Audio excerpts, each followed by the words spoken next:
Okay, and before we start, I just wanted to remind all of you that in 2 weeks, you can put some of what you learned today into practice by joining our session in person optimally, if you're in the Bay Area at Urban Adama, in their fabulous community kitchen with Jesse Yarrow, who is their chef and kitchen manager, who has worked with Barbara on selecting recipes from historical Jewish cookbooks to cook together in person. If you can't make it to Berkeley, you'll be able to watch it on Zoom as well. It's not quite the same as getting your hands in the mix, but you'll get ideas, and then you can do the cooking at home on your own time. So that's in 2 weeks on Sunday, May 7th at 3 in the afternoon at Urban Adama in Berkeley or on Zoom. Okay. So I'm going to introduce the speakers. I'm David Beal, the president of the board of New Lair House.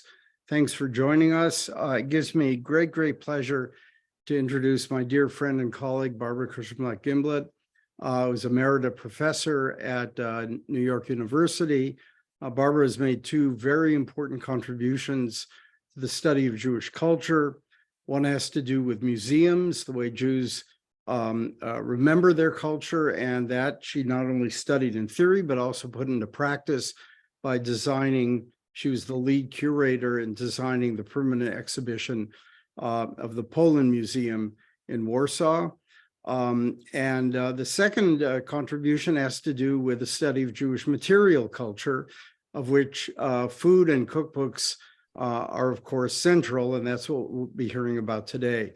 Yael Raviv, not coincidentally, was a student of Barbara's more than 20 years ago, did her PhD at NYU, and is now the COO of the Jewish Food Society. So welcome to both of you. Thanks so much for doing this.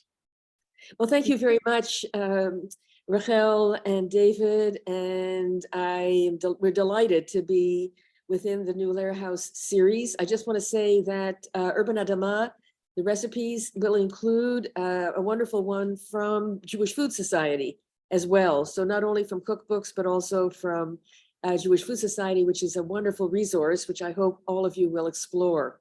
So let me tell you what we're going to do today. We're going to start with cookbooks.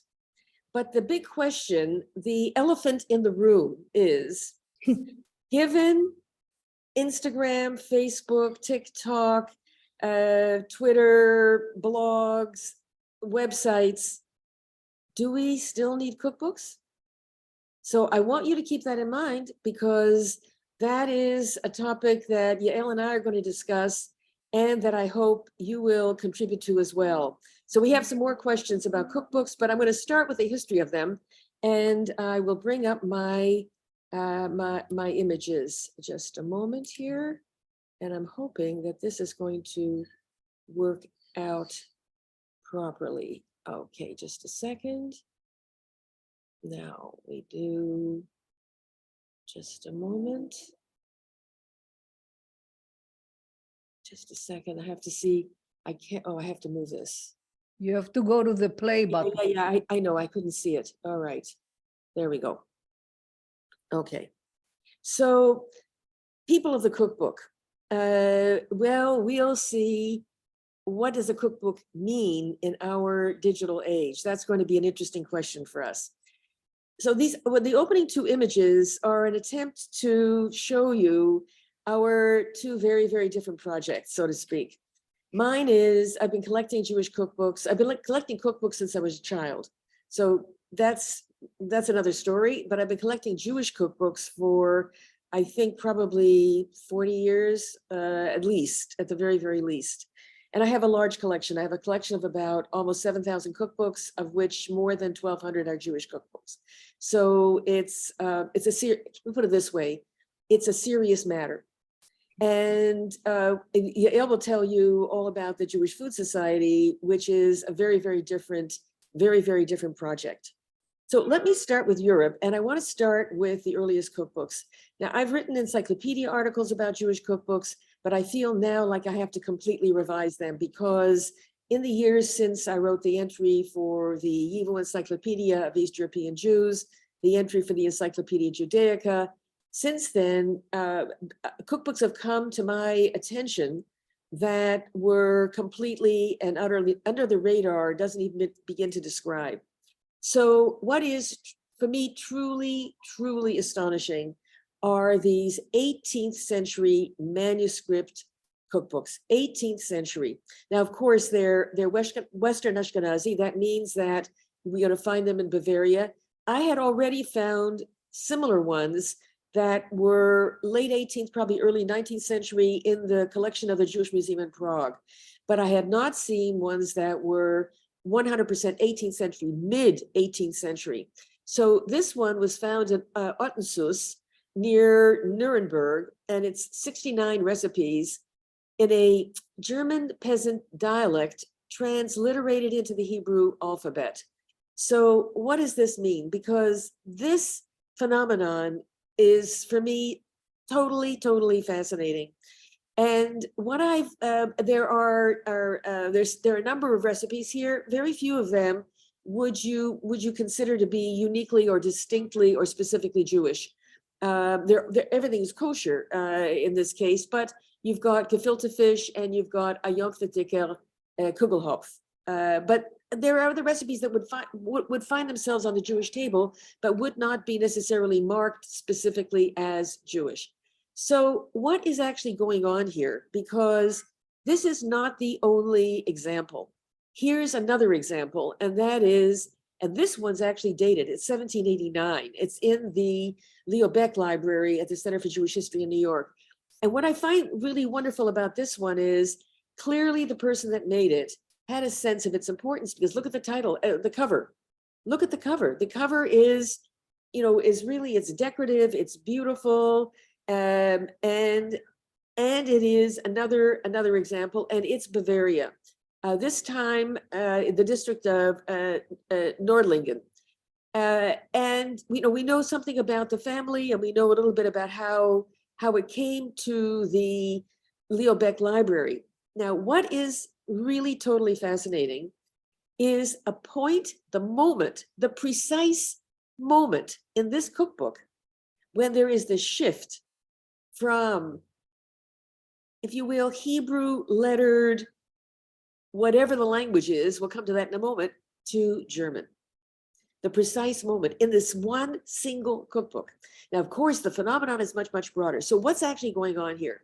Well, I'll come back to that in just a moment, because I want to come to a later example, because we have examples of this already in printed cookbooks in the mid-19th century, which is really quite a long time for this practice to continue and to continue in print. But before I get there, I just want to suggest to you a very, very interesting transition from that complete manuscript cookbook in what is obviously a notebook of some kind with a homemade, handmade title page to now a notebook that is specifically intended for recipes with a beautiful binding, probably leather and not pleather as it would be in our day, this kind of like, or plinal or some other synthetic. I'm sure it's in all likelihood it's leather. But what it is it's already organized as a book that's organized with categories for the recipes.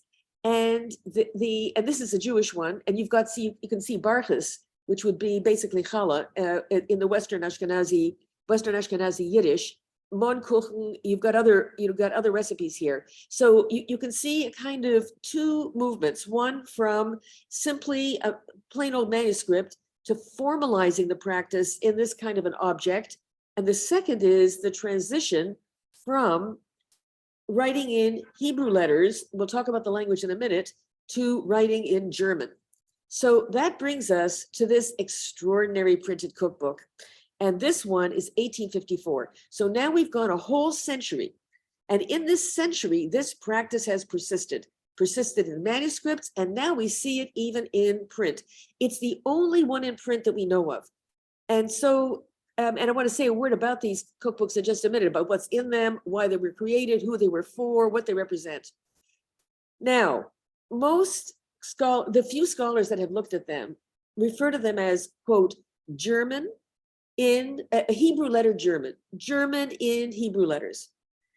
But Shlomo Berger, a wonderful Yiddish, the late Shlomo Berger, a wonderful Yiddish language and literature scholar in Amsterdam, he comes up with something I think is much more interesting. He calls the language Jüdisch Deutsch a written dialect of Yiddish. Now, when I presented this to Jeffrey Chandler, who's my go-to for all things Yiddish, I said to him, listen, what is going on here? What is happening here? Because also inside this cookbook, I don't think I have an image for the inside, but inside this cookbook, the font is Weiberteich. It's the font that you would find in works that are intended for women. So what's going on? So what Jeffrey says is that you basically, you have a situation where people are multilingual in terms of languages they speak, but they're not necessarily multi-literate in terms of the languages they read. In other words, someone who would use this cookbook might be fluent in German, but not read Gothic, but only be literate reading in Hebrew and Yiddish. So what you get is, and when I say German, what Jeffrey says is where the languages are so close that when you've got Western Yiddish in a German-speaking environment where the languages are so close, the boundaries between the languages are fluid, and that people don't necessarily know or identify, quote, which language they're speaking. So there's something going on here that I think is really absolutely fascinating and worthy of a lot more study. So these are some very, very early cookbooks, and the earliest ones are in this Jüdisch Deutsch, I would say, if we follow Berger. Now, if we go now really to the beginning of the history of printed Jewish cookbooks, the earliest printed Jewish cookbook is 1815 by Joseph Stolz, a nice Catholic.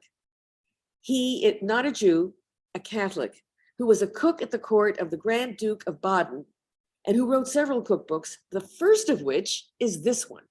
Astonishing. How would the cook at the court, a chef really, cook is the wrong word, how would the chef at the court of the Grand Duke of Baden come to write a kosher cookbook, a cookbook for Jews? Israeliten was the polite way to say Jew. They didn't want to say Jude or Juden. Israeliten, that would be the polite way to say it. So what happened is that Stolz was friends with sort of the Jewish elite, and he had opportunities to actually visit their kitchens. And he said, listen, he said, I can really help you improve what you're cooking. And so apparently either he wrote the recipes out or he explained to them, and he explains in its introduction that his Jewish friends said to him, listen, you should really publish a cookbook. So he did. So the evolution of this particular one, which he describes in the introduction of the cookbook, is absolutely fascinating. So a Catholic chef from the Grand Duke's court is the author of the first kosher, which is to say Jewish cookbook in print. Now, what's important here is I consider this to be a kosher cookbook, but not a Jewish cookbook. And I make the distinction because, as we'll see from the ones that follow, include this tested cookbook for Israeliten from Rachel Achman, 1835. What we have here is our cooks or households or Jewish families that are already kosher. And what is it they need? What is it they want? They want gourmet food. They want gourmet food without violating the rules of kashrut. They want to be kosher gourmet. So the earliest Jewish printed all the earliest Jewish cookbooks, period, are what you would call kosher gourmet, because that's why they needed a cookbook. They didn't need a cookbook to make chult and simmus and kugel and challah. For that, they didn't need a cookbook. They needed a cookbook to be able to offer a table that was as elegant and as cosmopolitan as their non-Jewish peers. And so that's what these cookbooks are really, and that's why I call them kosher cookbooks, not Jewish ones. Now, the single most successful of these in Europe in the 19th century is Rebecca Wolf's Kochbuch für Israelite Frauen. I mean, they all sound, the titles sound almost the same. Now, what's fascinating with hers is that her first edition is 1851 and the 14th edition is 1933. That is a long time, and that's many, many editions. Well, at least 14 editions so far as we've been able to. Not all the editions are identified. So 14 editions, which is really, really, really amazing. Now, what's also amazing to me is that the first Jewish/kosher cookbook to appear in Poland, which is actually in 1877, and then it was reprinted in 1904, is a Polish translation of Rebecca Wolf. So that shows you how popular it was if it's being translated into Polish. Now, what's fascinating is that somebody who would buy a kosher cookbook in Polish, you have to sort of think, who is it? You know, what kind of a family is this? It means that they are, let's say, acculturated, but not assimilated. So it means that they could be Poles of the Mosaic faith, that they could be very Polish identified, but at the same time kosher. So these cookbooks are kind of, in terms of to whom they're addressed, a kind of index of what's going on in a process that I would call embourgeoisement. That is to say, the kitchen and the table as instruments, as ways of creating a Jewish middle class, upwardly mobile, socially aspirational, with an eye towards their non-Jewish peers and the cultural and social capital and skills that are represented by cuisine. Now, I think this has got to be the absolutely biggest Jewish cookbook of all time. I think it has to even beat the Settlement Cookbook, which, you know, you need, I don't know, a wheelbarrow to carry it around. This is Elsasser's detailed cookbook for the Jewish kitchen with 3,759 recipes on 926 pages. Now, and it went through 4 editions between 1901 and 1930, which is just absolutely astonishing. Now, where did she come up with all these recipes? Surely this is not the repertoire from her childhood home. That's for sure. And I can't believe that. I mean, I don't know.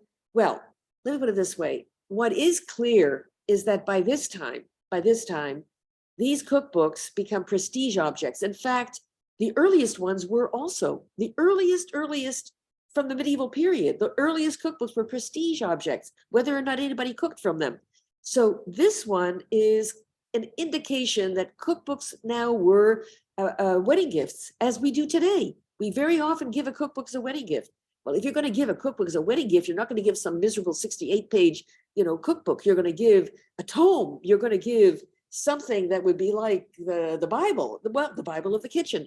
So this is, but I don't think, I mean, I thought to myself, what's the equivalent today? Leah Koenig's Jewish cookbook, Feiden, big cook, 400 pages. I mean, this is twice the size. And of course, a beautiful binding, but not illustrated. None of these early cookbooks are illustrated. I mean, they just get to the point. They give you the text. That's it. No illustrations. And also, whatever writing is in them is in the introduction, and very often quite brief, sometimes a bit more, but usually brief, but no sort of bloggy kind of, I don't know, blah, blah, that we're finding with a lot of contemporary stuff online and also cookbooks. Now, something happened after Jews went kosher gourmet, and that is they lost something very precious. And by 1929, Suzanne Ruchamovsky, who was a novelist, a playwright, she said, we've lost something. We've gone too far. What we have lost is la cuisine maternelle. We've lost mother's cooking. And so then we've got like this. We've got gastronomie juive. It's so French. Cuisine et pâtisserie. Kosher, of course, only in Hebrew letters. So if you don't read the Hebrew letters, you don't realize it's kosher. But hey, why would you need to know? And it's Russia, Alsace, Romania, and the Orient. But Russia here, when you look at it carefully, isn't really, it's Russia in the widest possible sense of the Russian partition of the Polish-Lithuanian Commonwealth. So it includes Poland, it includes, that sort of Eastern, I would say Eastern Europe, really. is what it includes. So what does she do? She, in her very kind of very nostalgic writerly way, she talks about little David in this little village who was so remarkable, and he was the pride of his parents, and about Seder and about Torah. And then she proceeds with the recipes. So believe it or not, under the Russian section, I couldn't believe this. The first recipe is for soup. And what soup is it? It's soup with hard-boiled eggs, which is from Pesach, which isn't a soup. It's salt water with a hard-boiled egg. I don't know how, and I don't know why, but she says, but why would you start a section on soup with this, okay, c'est par cette soupe qui commence le dîner de Pâques. So it's after this, after the Seder ceremony. It's cold and refreshing. It's a gourmet treat. Salt water and a hard-boiled egg. I don't know where she came up with this. In any event, and then she gives you a recipe. You need a recipe. You need to be told to boil the hard-boiled eggs and put salt in the water. So in any event, there are real recipes here and a whole range and all kinds of interesting recipes. But what's really amazing is it is kosher, but it's really Jewish. That's what's amazing. And the recipes really are what you would find in a Jewish kitchen, not only for holidays, but for every day. And with these little illustrations, but it's consistent with a certain nostalgia for, if you will, the relic area of Jewish folk culture in Western Ashkenaz, which is Alsace. And so you have, this is kind of the sensibility of la cuisine maternelle. The Western Ashkenazi version of it would be Alsace, and what these are these Levy illustrations. Now, when I found this, which is about 30 years ago, I just fell off my chair. This is from Beis Shafran, the Yiddish Koch, the Jewish kitchen or Jewish cuisine, Verlag Gastronomia, which should have been a tip-off, but I didn't get it, Warsaw, and it's a year later, 1930. Well, I was simply stunned. Why? It's a pirated Yiddish translation of Gastronomie Juive. And I'm thinking to myself, what the hell's going on here? And it comes out in 1,000 copies. That's it. Shafran, we don't know anything about this person. I'm assuming it's a man, but we don't know anything about this person. And it has a very different introduction. No little David and the cheder, the pride of his parents. No. Here we've got a dialogue between two very highly Polonized Jewish women. And one says to the other, she says, I never go into the kitchen. I never cook. And the other one says, and there was a catastrophe in my house. My husband got sick and the cook went away and I had to cook, God forbid. And so then then Shafran goes on to say, if only our Jewish housewives would cook for their husbands, they wouldn't have dyspepsia. They wouldn't have all of these ailments. They would be well. However, you have to ask yourself, if he's speaking to these two Polonized women, why is he speaking to them in Yiddish? They're not going to read Yiddish. This is such a misfire. I just don't understand it. If anything, that Gastronomie Juive should have been published. Mind you, the other thing, of course, is these Polonized women are going to make chult and tzimmus? Hardly. So this one is for me a complete and utter anomaly and actually quite wonderful. And when looked at closely, it's not exactly the same as Gastronomie Juive. He has made some changes which are very revealing, but basically it's a pirated, and also look at the illustration. This is presumably a maid, dressed in a fancy maid's costume. This is 100% misfire. Okay, the last one from Europe, 1938, and this is a wonderful one from Fania Lavanda. We know quite a bit about her, and she was a restaurateur. She had a very, very famous vegetarian restaurant in Vilna, and apparently all the Yiddish literati and artists and whatnot used to go to this restaurant. And I mean, listen, Isaac Bashev Singer wasn't the first, Jewish writer or Yiddish writer to be a vegetarian. It was a kind of a thing. And in any event, clearly there wasn't the money to have stylized, color photographs of beautifully presented food. So what did she use? She used seed packets. They used basically the color images of seeds for various vegetables. Now, we think, I'm pretty sure, and I think Eve Jacquemus has a copy, that she actually published it in Polish first a year earlier, I have to check with Eve. But the Yiddish one is the interesting one, and it is a dietetic vegetarian. So she's definitely promoting the idea of health. Although I have to tell you, you need a lot of butter if you're going to cook from this cookbook. But what's fascinating is we know more about her. There's a lot of these cookbook authors, we don't know that much about them. But about her, we know quite a bit. So here she's in the kitchen of her restaurant on the far right, a kosher dairy restaurant that was owned by her husband, who was an egg dealer. Well, clearly there are a lot of eggs in this cookbook. And it was a salon for artists and writers like Marc Chagall and Itzik Munger. Then, apart from her duties at the restaurant, she also ran a kosher cooking school, and she supervised the kosher vegetarian kitchen aboard the Polish ocean liner Batory, which plied the Gdynia to New York City route from 1936 to 1939. And here she is giving a household management course financed by the Women's Aid Organization, and Fanya's in the center with that cute little blouse. And then you see above that they've separated the fleishik, the meat utensils from the milchiks. But the women, I mean, there must be the women with the coat and the hat. I mean, hardly an outfit for cooking class. They must be the benefactors. And then the students are obviously on the right. So let me quickly go to America, and then I want to be able to turn to Yael. Now, America is a completely different story.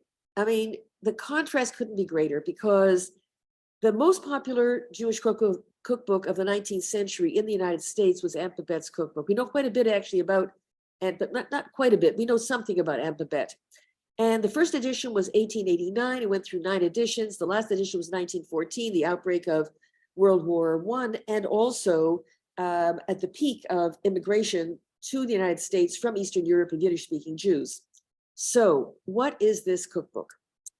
So this cookbook, I think the critical thing to read in this cookbook, I don't know if I can show this to you, but in any event, she says, nothing that is clean is treif.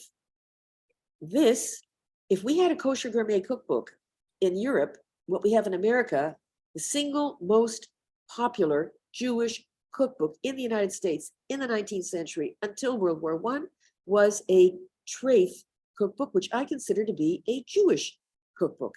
If kosher cookbook's not Jewish, it's kosher. And the treif cookbook, which is not kosher, is Jewish. So how do you figure that out? Because treif is a Jewish concept. And this is proudly treif. And it's completely linked with the history of the Reform movement, which was much more extreme in the United States, where treif became an ideological issue. And it was proudly treif. So, we can have another whole conversation about Aunt Babette. But what's what's really wonderful about this cookbook is that it is a kind of manual for the socially aspiring, upwardly mobile young Jewish woman who's either about to get married or just got married. And all of these cookbooks are intended not necessarily for her to cook, but for her to be able to supervise her servants, or to supervise her maids, to supervise those who will cook for her. And she's very solicitous. She speaks to them in this very aunt way, very, I would say, caring about them, and very warm, very endearing. It's a completely different tone, totally different tone. However, and just to give you an idea, so here are wedding menus for November, and December, and January. Oysters on shell with hock, tomato with noodles. I'm not quite sure about that. Baked black bass, roast beef, sweetbreads, oysters baked on the shell, English snipe, saddle of elk. Then we've got bridal cake, fancy cakes. I'm looking to see if there's any cheese, because on other menus there is. And then we have a wedding menu for the other months: clams, chicken soup with noodles and dumplings, etc. So you get a sense of the style. Now, it's not that she doesn't have Jewish dishes, but when she has them, they're all for Passover. And it's called Easter. And here we have the Passover dishes, quite a few of them, and of course a Thanksgiving menu. What would be an American Jewish cookbook without a Thanksgiving menu? So what happened? The Block Publishing Company, which was a publishing company for the Reform movement, they were the publishers of Aunt Babette. But come 1919, they had a look around and they said, you know what?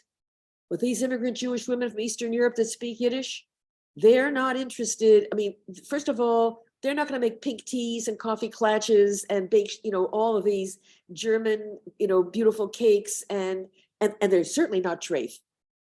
They need something else. And what do they need? They need that the Block Publishing Company should stop publishing Aunt Babette and replace it with the International Jewish Cookbook, which in fact includes hundreds of recipes from Aunt Babette.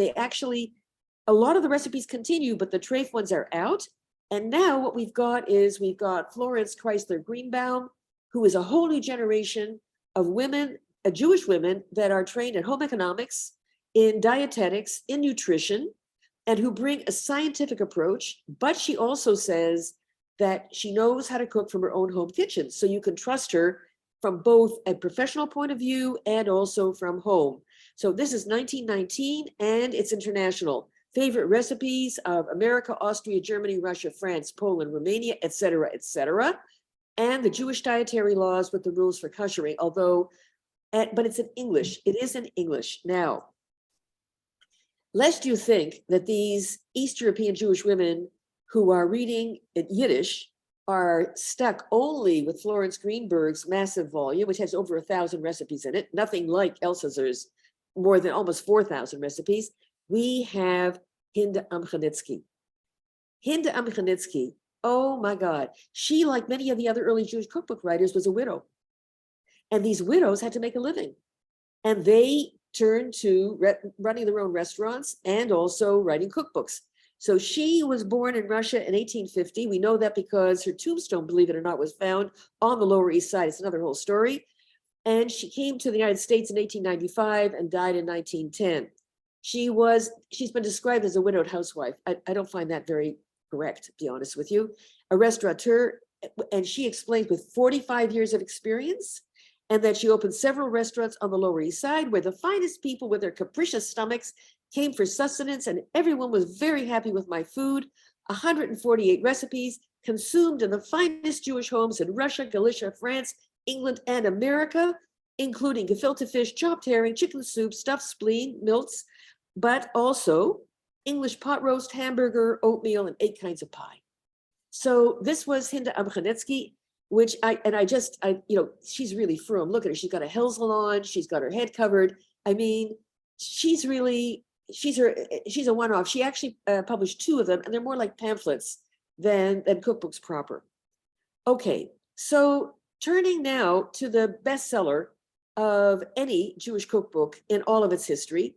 I mean, it would be the Tzena Verena of Yiddish cookbooks, of Jewish cookbooks, and that is the Settlement Cookbook. And I'm sure that many of our listeners have a Settlement Cookbook. They have their mother's Settlement Cookbook. They got a Settlement Cookbook when they got married. They gave a Settlement Cookbook to their kids when they got married. And this one went through more than 33 editions between 1901 and 1997. The last edition is almost unrecognizable. And what's fascinating about it is that it starts out as a textbook for teaching East European Jewish immigrants in Milwaukee, in the settlement house, which is this whole history of settlement houses for immigrants. And it started as a textbook for teaching them so they could be domestics in the German Jewish middle-class households. All of them needed domestic help because they were so big, they were socialites and they were busy with their philanthropy and their charity balls, etc. And then it became so popular among the German Jewish middle-class women, they liked it so much that it turned into a fundraiser and they started to sell it. And there's now a Settlement Cookbook Foundation that is still giving out money that is from the earnings of this cookbook. So it is the beginning, if you will, of the fundraiser cookbook, but it was really, I think that most people don't experience it as a fundraiser. They experience it as a kind of omnibus, all-round cookbook, and there's lots to be said about what's in it. And in fact, I think Nora Rubel is writing a book about the Settlement Cookbook, which is going to be very, very interesting. So the history of Jewish Jewish charity cookbooks, the earliest is actually 1888. Believe it or not. And it's a pamphlet, basically, that was created for the charity fair in Denver by Congregation Emmanuel. But since then, everybody and every synagogue, hospital, school, JCC, everywhere, they have produced these charity cookbooks, Sephardic ones. Then you've got 40 Years in the Desert, Temple Sinai from Reno, Nevada, 5,000 Years in the Kitchen from Dallas, Texas, Kitchen Closets from San Francisco. I mean, it's just, I have hundreds of charity cookbooks, and many people poo-poo them because they are the motherlode of crowdsourcing. That's what they are. They're all crowdsourced. They're multi-authored. They're members of the congregation, members of the community. So I think the last example of cookbooks will be the Holocaust ones, which are, there are many, many other kinds, but let me stop with these. What's really extraordinary is the ways in which women during the Holocaust in concentration camps dealt with starvation, with hunger and starvation, by actually talking to each other about food, and among other things, providing each other with recipes, speaking them. And then some of them actually wrote these recipes down. And some of these cookbooks that were actually written during the Holocaust by women in concentration camps survived. And then since then, some of these have actually been published. So we're able to get our hands on them. Others have been digitized. We can see them online. And then most recently are cookbooks that were created with survivors and by children of survivors. And we know this also from a Facebook page, Cookbook for Children of Holocaust Survivors. So there's a kind of evolution of the role of, if you will, food in relation to hunger, to memory. It's a really rich topic that I think we could say a lot more. So what about today? And this will be a transition for Yael. Well, what do we have today? So a lot of people have a kestele, a little box with index cards, alphabetized, maybe not so alphabetized, or maybe even with sections, depending, because sometimes you can get these dividers and they actually have written on them cookies, cakes, soups, etc. So this is from David Goldfarb. It's his grandmother's kestele, and he says that he's made many of the recipes. So that would be, I would say, is that a cookbook? So that's my question to you. Is that a cookbook? Does a cookbook have to be stitched together? Does it have to be between covers? Or is that a cookbook? Then we have this is from Meryl Silver, which I thought was really fantastic. Her mother became famous for making square matzo balls. Now, square isn't the right word, cubes. I mean, it should be called cube, but they call it square matzo balls. And when Meryl and her husband were graduate students at Ann Arbor, they were just starting out and they were celebrating holidays on their own, and they needed to gather recipes. So her mother sent her on a postcard the recipe for the square matzo balls. And the secret apparently is freezing the batter in ice cube trays. We shouldn't really give away the secret. In any event, those are these scraps of paper, postcards, whether they're in a paper bag, a plastic bag, an envelope, is that a cookbook? And then, of course, there are the hundreds, I don't know whether I can say thousands, but every conceivable kind of cookbook being published today and of course, over time in the United States. So many of you know the 100 Most Jewish Foods, not really a cookbook, but books about Jewish food, which you didn't really see. Rarely would you see a book about Jewish food. I think De Pomyan is one of the few in the pre-war period. You've got, I would say, Laura Koenig, she's the Rebecca Wolf in many ways. She's like those 19th century omnibus cookbooks, except that hers is not only kosher, but is actually Jewish. So in that way, I would say she's probably more like Ruchomowski, the Gastronomie Juive. Then you've got, of course, the doyen of American Jewish cookbooks. You've got Joe Nathan, Ottolenghi, which is an obsession with his fans and cooking their way through every recipe in every one of his cookbooks. And then you have these ones that are kind of Yiddish nostalgia, Yiddish land, fresh, schmaltz, Gefilte Manifesto, Michael Weck's Rhapsody in Schmaltz. So the question is, do we still need cookbooks? And now I turn it over to Yael. And before I do that, we've got Instagram, Jewish food bloggers, we've got Jewish influencers. Apparently these are Hanukkah I guess, Christmaka, reindeer Hanukkah cookies, and we've got rainbow hamantash and why not with a malier. This was amazing to me. And then we have here an extraordinary one where you have a Taiwanese woman married to an American Jew and making a Peking duck matzo pie, a lotus root matzo ball soup, a Taiwanese matzo brie. I mean, this one I really have to try. And we've got other sites that are collecting heritage recipes from the region. In this case, Jewish history through food in the South. Okay, Yael, take it away. Thanks, Barbara. Do you want to? Yeah, I I'm going to just go stop ahead? sharing. I have to find a way. I don't know if I can do this. I because think I can can't just see- go ahead. I Yeah, think you I just can go go ahead. ahead. And Yeah, it'll- because I can't operate my It's okay. oh, great, super. I think we're all set. If I can Yeah. just find my, there we go. And let me get rid of this thing. Sorry. Okay. Hi. Our Jewish Food Society lives at the intersection of storytelling and food. And I think, Barbara, your presentation is just such a perfect example. You are such an amazing storyteller. You make these cookbooks really come alive. So I could keep on listening to that, but we're going to talk a little bit about Jewish Food Society. When Barbara and I were talking about this presentation, we really see Jewish Food Society on a continuum, if you will, with these cookbooks that Barbara was describing. And you raised so many questions that I want to get back to, but hopefully this will, the part about Jewish Food Society will add to this discussion. Okay, this is, okay. So starting by what is Jewish Food Society? So we're a nonprofit that works to preserve and celebrate Jewish culinary culture from all around the world.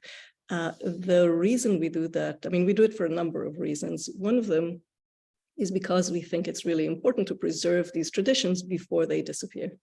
But there's some other reasons. One of them is that we want to celebrate the diversity of the Jewish experience.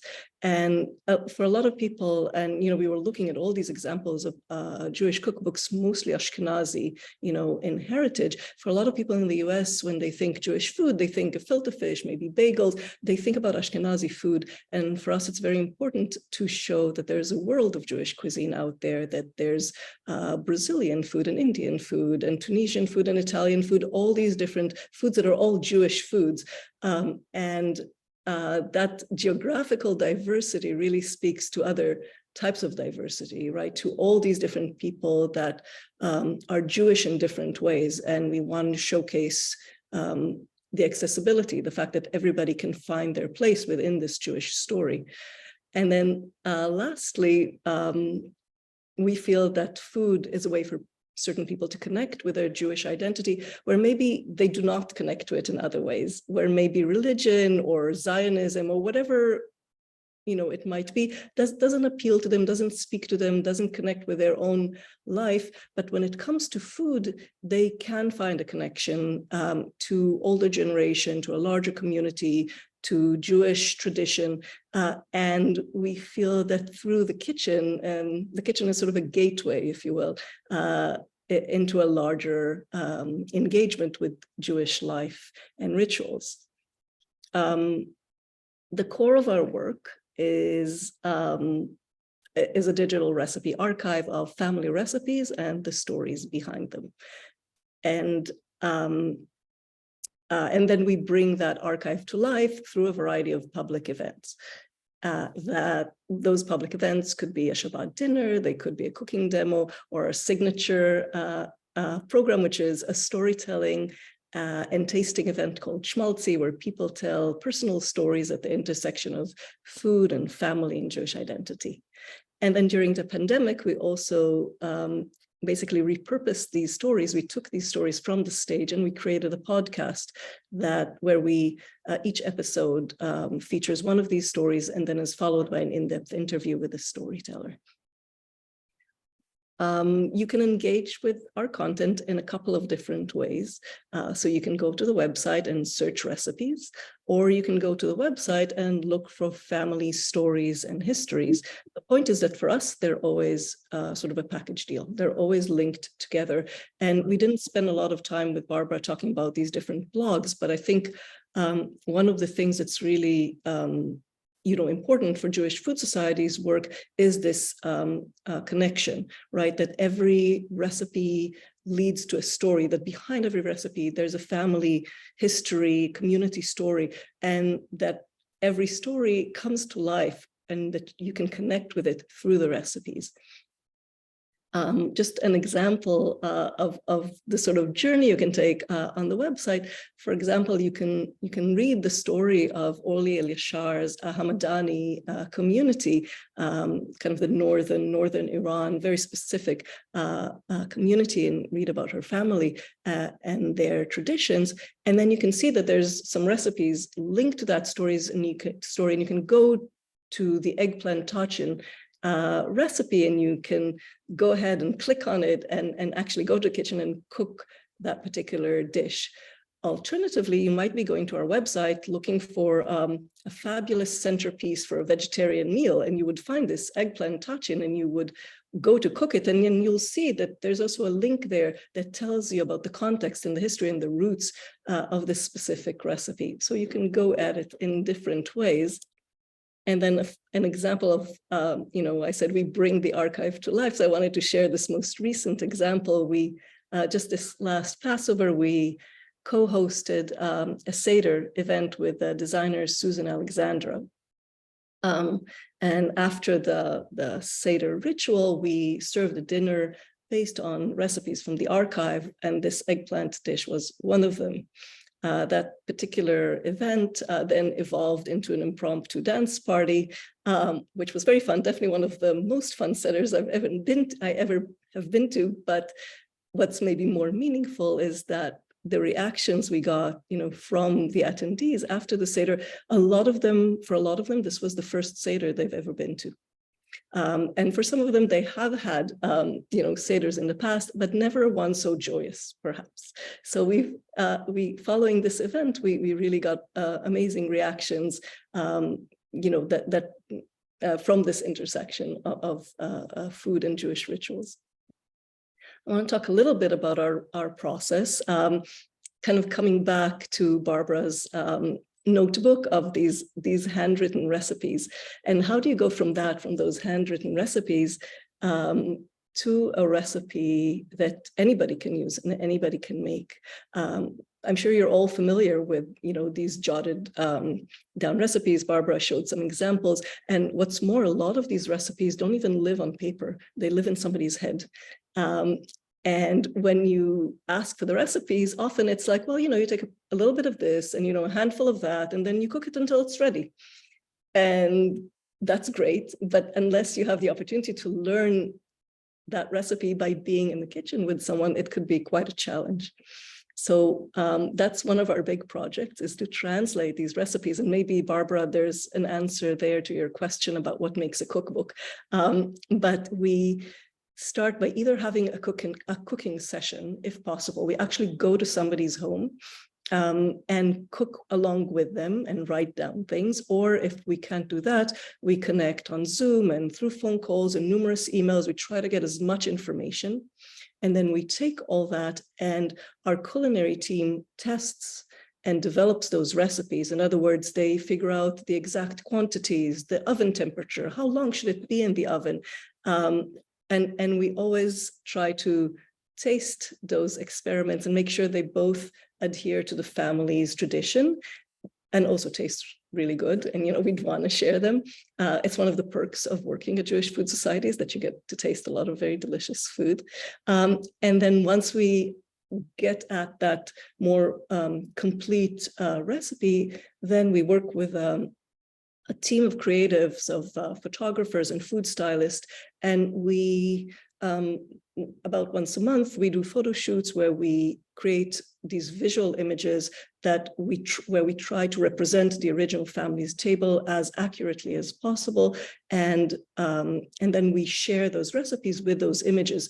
And when we talk in our mission statement about revitalizing Jewish food, a lot of what we mean is these images. So in other words, we don't necessarily update a recipe and change it to make it more palatable. We think these recipes are wonderful, but what we try to update is the visuals around them to make them exciting and approachable, and for young people, for people that cook today, that are used to the glossy, beautiful cookbooks that Barbara just shared. While we test and develop and photograph, our content editor also reaches out to the families, does in-depth interviews with them, and writes the story that is then shared on the website alongside with the recipes. And I wanted to give just a few examples from our archive that show the range and the kinds of stories that we have access to in this way. The first is Lorenza Pintar from Milan. Her great-grandparents were living in Milan under Mussolini in the 1930s, where it was not safe to practice Judaism publicly. So they didn't, but they kept certain traditions. There were sort of secret illustrations or secret nods to their Jewishness. For example, Lorenza's great-grandmother every Friday used to take 2 candlesticks and polish them and put them together. She wouldn't light candles, but then at the end of Saturday, she would pull them apart. Lorenza didn't know she was Jewish until later in life. One of the hallmarks of their Jewishness were these foods that kept showing up generation after generation at certain times of the year, and then they would disappear. And they weren't spoken about. There was no talk of the holiday, but around in wintertime, more or less around Christmas, you would all of a sudden, there would appear these latkes topped with stracchino, which is an Italian cheese. And so at some point, about 15 years ago, Lorenza and her family started researching their roots, and they used these recipes as sort of a cornerstone of that search. They actually discovered their Jewish family roots going back, on the one hand, on the Sephardic side to the time of the Inquisition, and also on the other side to their Polish, they found that they had some Polish Ashkenazi roots. And the recipes kind of exemplified all of that history of the family. A very different story is Esther Wales' story. Esther is from Brazil, from a Jewish community near Belém in the north of Brazil on the Amazonas.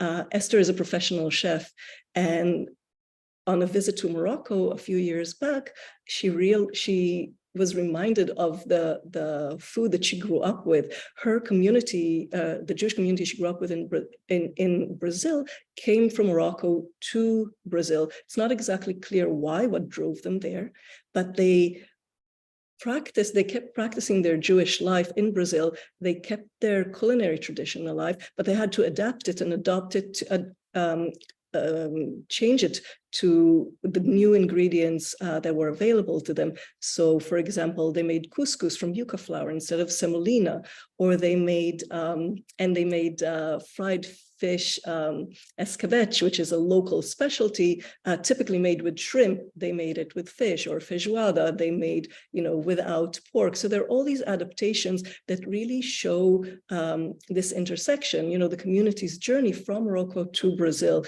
and you can see it through the table. So Esther spent some time reaching out to about 40 families in the community and collecting their recipes and looking at that, tapestry, that journey that the community has made through the kitchen. And the last story that I'll share is kind of coming back to Barbara's point about Holocaust remembrance through the kitchen. Eva's mother, Iona, is a survivor of Auschwitz and Buchenwald. And during her time in the camp, the group of women she was living off scraps of food, did exactly what Barbara was mentioning before. They shared recipes in order to remember their life before, in order to keep hope alive for the days ahead. And Ilona used to work in the munitions factory on camp. And one day as she was cleaning up, she found this stack of papers that were old bills and orders and memos from the factory. They were printed on one side, but blank on the other. And she kept them and hid them and took them back to camp with a scrap of pencil and started writing down the recipes that these women shared with her. By the spring of 1945, she had about 600 recipes that she would hide and keep in a little pouch inside her coat, carrying with her, throughout her life in the camps until the end of the war, when she was when she was released and was able to take them with her back to her home in Czechoslovakia at the time, and then later to the US. And Eva says that she would return to these recipes again and again throughout her life. Whenever she wanted to bake something, some of the contributors, like the one for this Hungarian's wasp nest cake, were killed before the end of the war.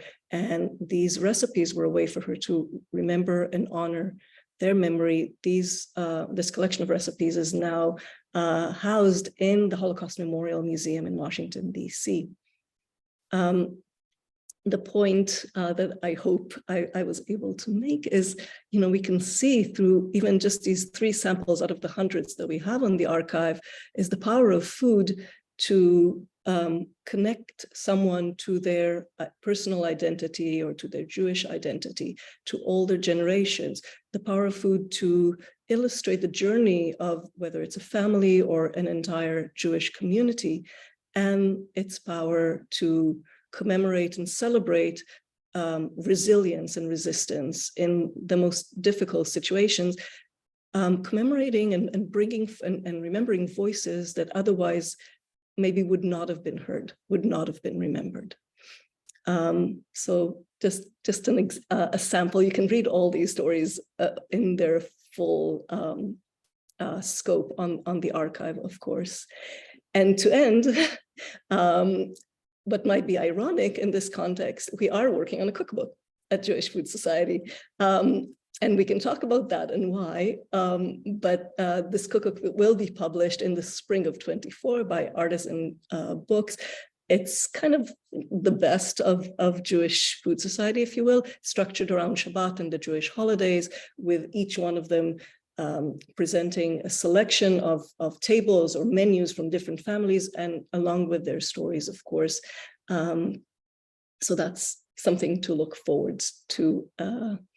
I will end with just a call to action, if you will. If any of you has stories or recipes they want to share with us, we would love that. And of course, you can go to our website and reach out to us, and we would love to connect with you and bring your stories and recipes into the tapestry that is our archive. And with that, I will stop sharing.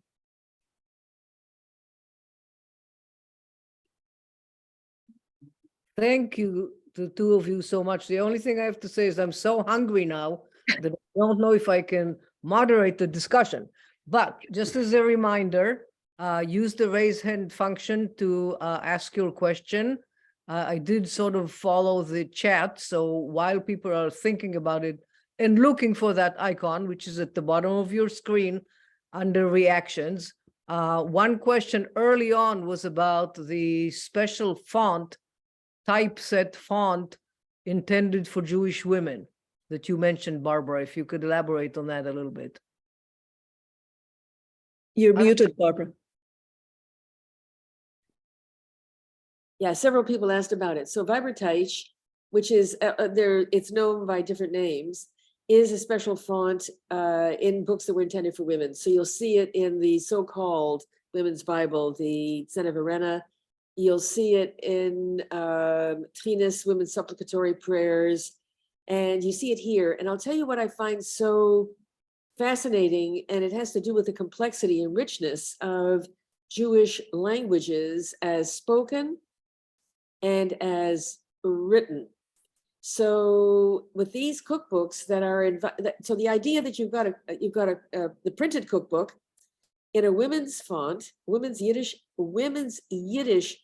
font in this Yiddish Deutsch so-called Yiddish dialect it suggests that because you have, there's at least 3 different fonts. There's Rashi font, there's square font, there's Viberteich.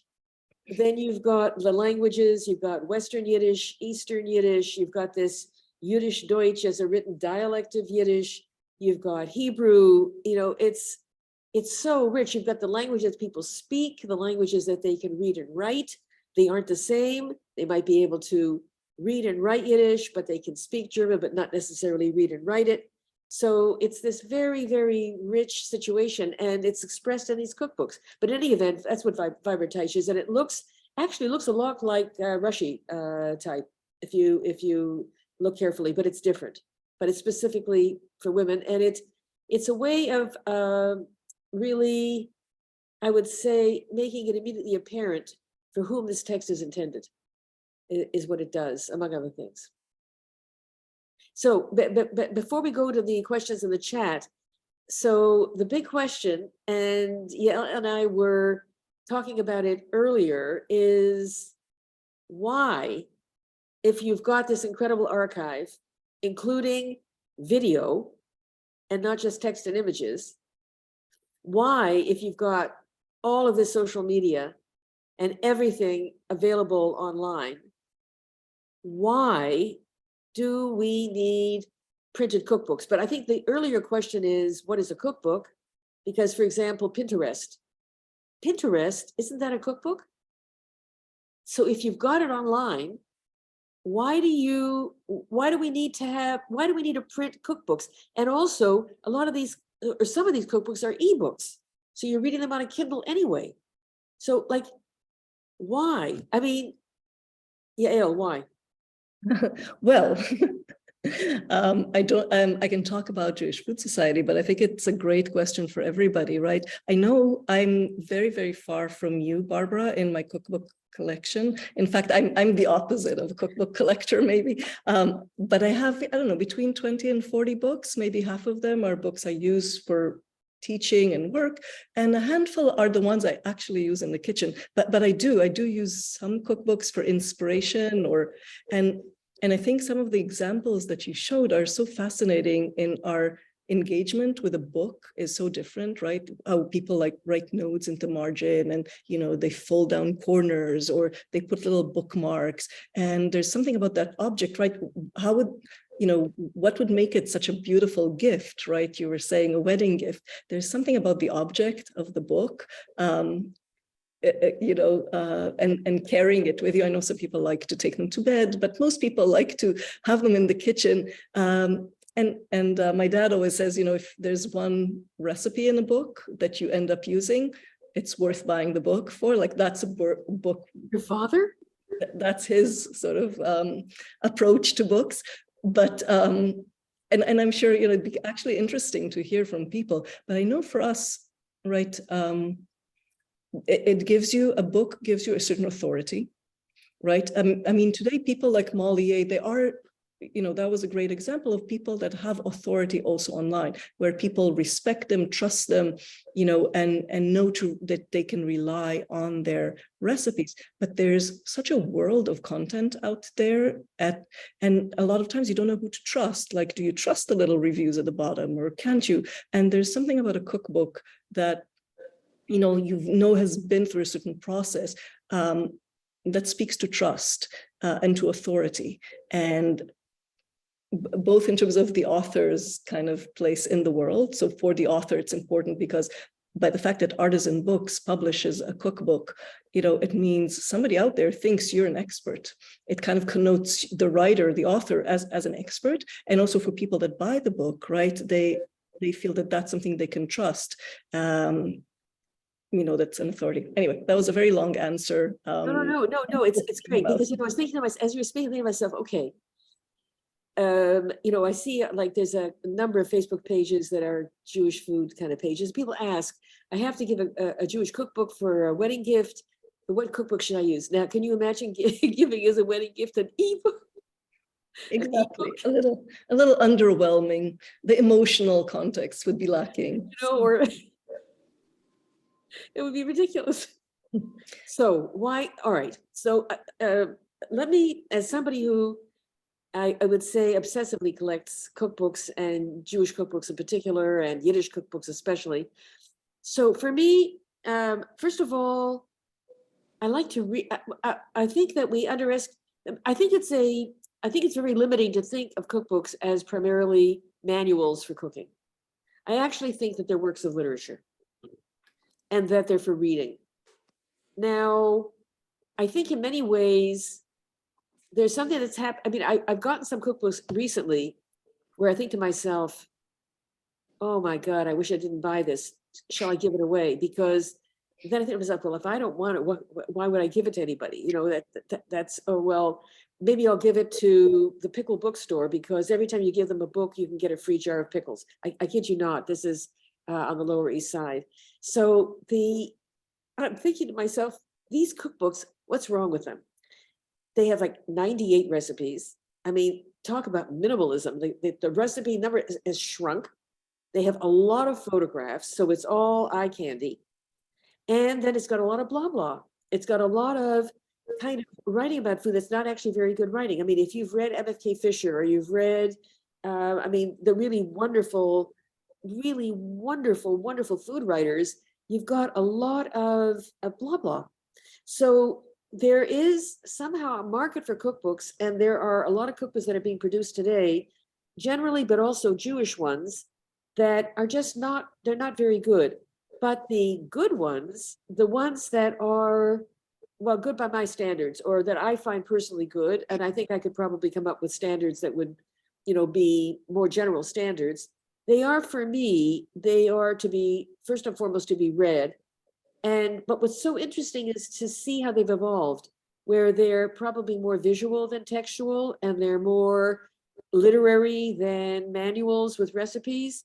So, but it depends on obviously depends on the cookbook. I mean, Leah Koenig's, it really is a cookbook. It's a 100% cookbook.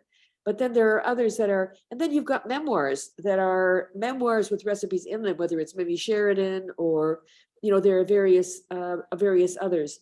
So I say the first point is that cookbooks are works of literature. And as with all literature, there's good literature, there's bad literature.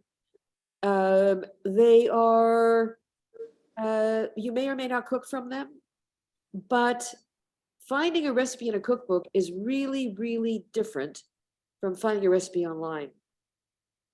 It's a whole different experience. And also with cookbooks in a way freeze a moment in time, because what's online is fungible and it's there today, it's gone tomorrow, it's and it's how can I say, with cookbooks, if I have 33 editions, I've got a gold mine. I could write a book about it. I've got 33 editions over a 30-40 year period. I mean, that's like my Geniza of Jewish cookbooks. It's, well, Geniza not quite the right word, because it's not like, well, the garbage cookbook could go into my personal Geniza, but it's I guess because I do research on this and I'm interested in the history of this material, the cookbooks are a very, very specific kind of artifact, very specific kind of object, and they can be incredibly beautiful. Even the old, even the old ones that are not illustrated. So I don't know, but anyway, maybe we'll open it up. And we want to hear from all of you, and that is, we want to know from you. Number one, do we still need cookbooks? Do you still need cookbooks? What is the latest cookbook that you have bought? What is the latest cookbook you have used? Do you have Jewish cookbooks? Which is your go-to Jewish cookbook? That might be a time to ask, what is a Jewish cookbook? And what is a Jewish? Oh, yes.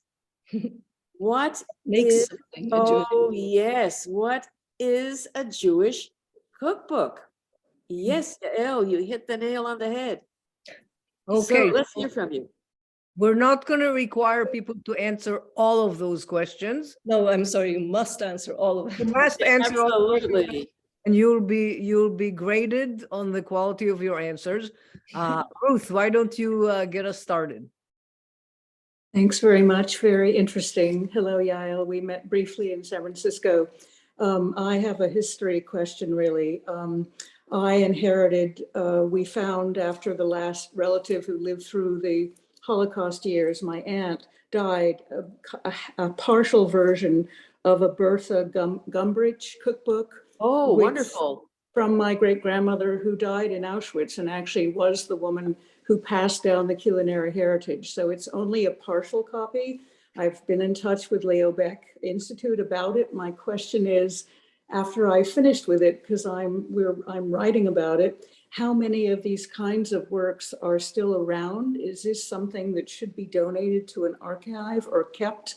She was contemporaneous with Rebecca Wolf, and there were many editions of that cookbook. This was our family was from the Rhineland. Oh, absolutely. Like when we moved about 5 years ago, and I gave quite a few of my cookbooks to the New York University Library to their special collection, because they have formed a wonderful food collection, food studies collection, and with Sales special collection. cookbooks. And so there are a number of universities and research institutes, culinary institutes that have formed food studies and cookbook collections that would absolutely adore to have it. I also gave books to the University of Guelph, their library, because they have formed a very good collection as well. So definitely, there are libraries that would absolutely be delighted to receive it and to acknowledge the gift and to take good care of it and to use it. Is this, if I can just ask, is this common? Do you know whether these are commonly found, or is this rather unusual? It is, again, a partial copy.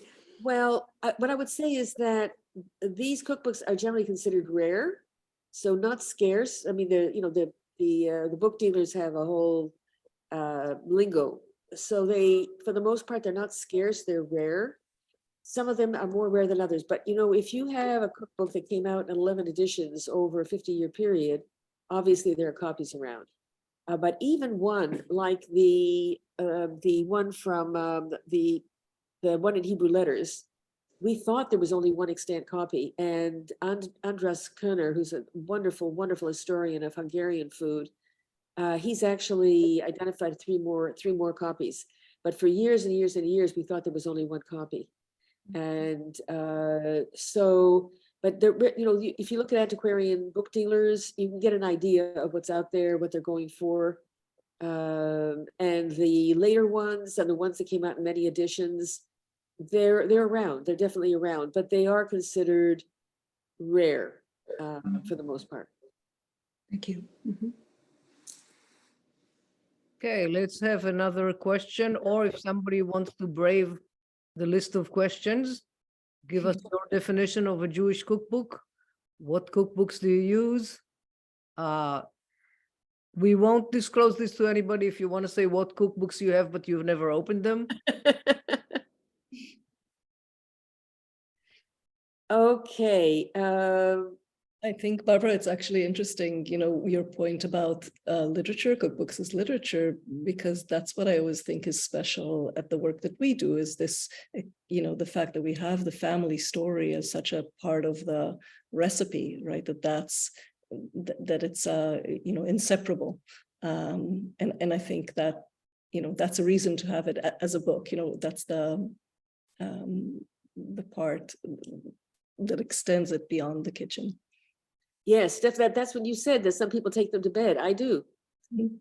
I take them to bed. I have them in my study. I sit down and just enjoy them. And I love when a question comes up, whether it's for somebody who wants a recipe for a golkis, or we can talk about golkis another time. And then it's an opportunity for me to go into my wonderful library and start pulling out cookbooks and looking through them and just reveling in them. So it's, I think that Umberto Eco had the most extraordinary library. I think 30,000 volumes. I mean, something like unbelievable library. And he actually knew where they all were. And I would say in accord with him that the worst question anybody can ask, like when somebody comes, you really know that you're not on the same wavelength when they say, "Oh my God, you have so many books. Have you read them all?" That's not the point. The point is not having read them all. The point is the potential to read them, not having read them all. I know people who, when they've read them all, they then give away or get rid of the ones they've read. It's the opposite mentality. So yeah. David, go ahead. David Cooper. Let's see, one or two reflections. One is talking to friends of mine who make cholent, for example. One thing that we discovered from each other is that our parents did not make cholent, that our grandparents made cholent, but not our parents. And then all the cholent makers that we know now are all people in our generation and the younger generation as well. The other one was I used to use this great paperback Jewish cookbook, and I cannot find it, but I'm hoping that somebody here might remember it because it was chapter by Jewish holidays. But when you looked in the Yom Kippur one, it's just had one line that said, "Ha ha, you looked." Does that, remember that one? It was a great cookbook, and I'm trying to. Okay, I'm not sure if you mean the Jewish Home Beautiful, which was a combination pageant and cookbook. And for each holiday, they had a photograph of a holiday table. And the holiday table was the stage set for the pageant. In other words, they would have this pageant. They started in the 30s, and then it was popular in the 40s, and then the book continued on and on and on. And basically what they would do is they would have this event. They would have, I don't know, 12 or whatever number of holiday tables set up. They'd have a mother and a daughter at each holiday table. And then they would go through a kind of a play script about the holiday. And then the book itself would have in it the recipes for the holiday. But the interesting thing was what they did for Yom Kippur. And for Yom Kippur, it was an empty table with 2 candlesticks. That was the holiday table. The one that I had no illustrations whatsoever. And by the way, I just refer people to the chat about reflections on Millie Chan's kosher Chinese cookbook. Oh, thank you. Thank you. I really appreciate that. But actually, if that Jewish Home Beautiful, which was from the conservative synagogue movement, of course, if that book had been published today, or if that pageant had been run today, that Yom Kippur table would have been filled with food because it would have been the breakfast, which is for many people, the only way they observe Yom Kippur is to eat that final meal. That is to say, they're eating all day long, but it's the final meal, the breakfast that they participate in, which is their, if you will, ritual encounter with Yom Kippur. So that would have been, that could have been the table, of course. That plus the militantly secularist feasts, Yom Kippur feasts, which happened already in Europe, also in Palestine and Israel, where you would eat as much tray food as you possibly could on Yom Kippur. Rina, go ahead.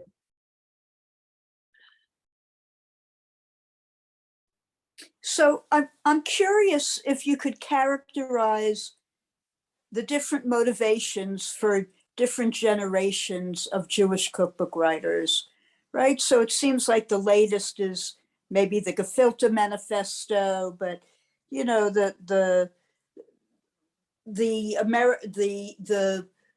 what if there are decades or generations that you might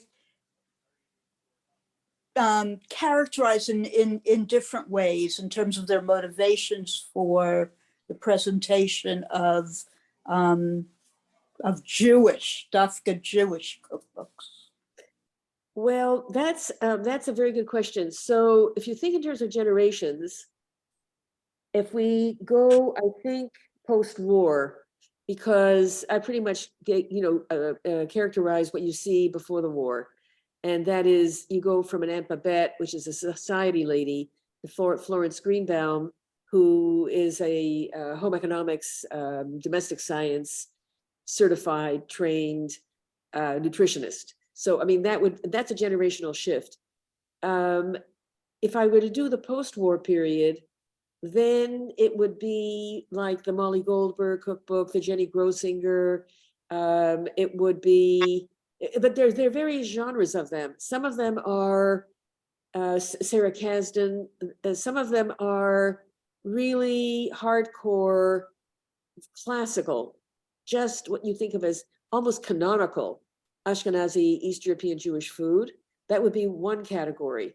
Then I don't know whether I'm plotting the generations exactly, but then you start to get the new kosher gourmet. You get Helen Nash, for example, which is healthy kosher. So it's kosher. It's basically, it's nouvelle. It's kosher nouvelle. And it's very, she's very conscious of it being healthy and low calorie. And then you're getting now a spate of kosher cookbooks of all kinds. I don't even know, you're asking us a generational question. Probably it's easier to answer that for the earlier ones. Today, it's just all over the map. You know what's generational today? Millennials. They're the new generation. And the millennials are the ones that are online and that go from online to publishing cookbooks. I don't know. Yael, what do you think?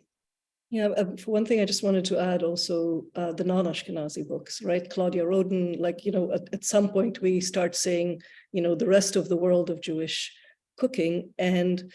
And yes, I think now it's really interesting because if you want to publish a cookbook, usually the way to do it, to the publishing world, is if you already have a following. If you have a well-known blog, if you have a following on Instagram, then the publisher knows you have an audience. You come with a built-in audience, and then they're like, oh, why don't you do a cookbook? And so you see people, like Molly Ye, who have published several cookbooks, who has like a television show, who has like a whole world, of media and devoted following, right? And I think you're absolutely right. Sometimes it just goes the other way around. You start with a blog, you start with the Instagram account, and then you go from there to the cookbook. And that's maybe the new generation. But tell me, do you think that what we're seeing, among other things, it's not the only thing we're seeing, but that we're seeing a kind of millennial generation that has a particular, I would say, approach to food and approach to producing food culture, including all the social media publications, et cetera. There's a kind of millennial aspect to it. Yes, even though now it's probably passé. Right now, it's all about TikTok and being real and being raw, and millennials are getting old, in terms of like who's out there, who's making. They too. But I think the beautiful thing is to see, and I think the pandemic really showed that publicly, is how young people really connect with food and how they use food. Whether, especially, particularly if we talk about Jewish food, as a way to connect with their identity. And that's something that's meaningful for them. It gives them meaning. It's not just about kind of, putting beautiful pictures out there. And it's about exploring identity. And I think that's a special thing that's more recent. Okay, I think you're quite right. So I know we don't have much time left, but I hope there might be some other comments. I saw an interesting one here from Jillian. I don't know, Jillian, do you want to share your thoughts? Hi, Barbara. I'm the millennial. Just kidding. You're the millennial who's aging. I'm the aging millennial. The aging millennial. It was like, it couldn't have been better timing. It's like we planned this. I am not being paid by these people, I promise. I'm here randomly. I love Urban Automa.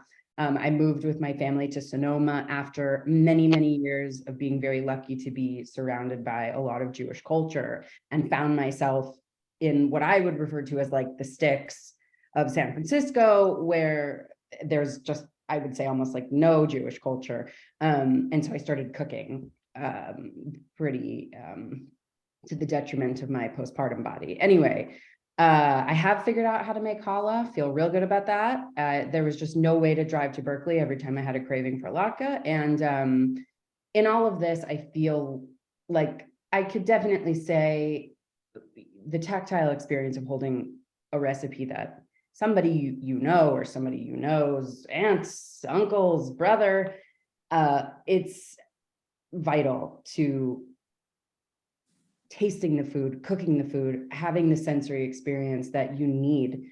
I have my own opinions about singularity and sort of how our society is moving towards this unification with computers. And I don't think it's the worst thing in the world. I think it's progress for humanity. It's just, I like to joke with my friends, like, I'm not going for the ride. Like, here I am on Zoom with all of you wonderful people. And I think that that's so amazing. And that shows what technology can do. I'm also so impressed with the Food Society and this preservation project on the internet. I myself am taking all these family recipes that I've now been just haggling everybody for, and making a digitized version for sure, because I want my daughter, who's 11 months old, to be able to access them in this futuristic universe where she's just going to live on her phone.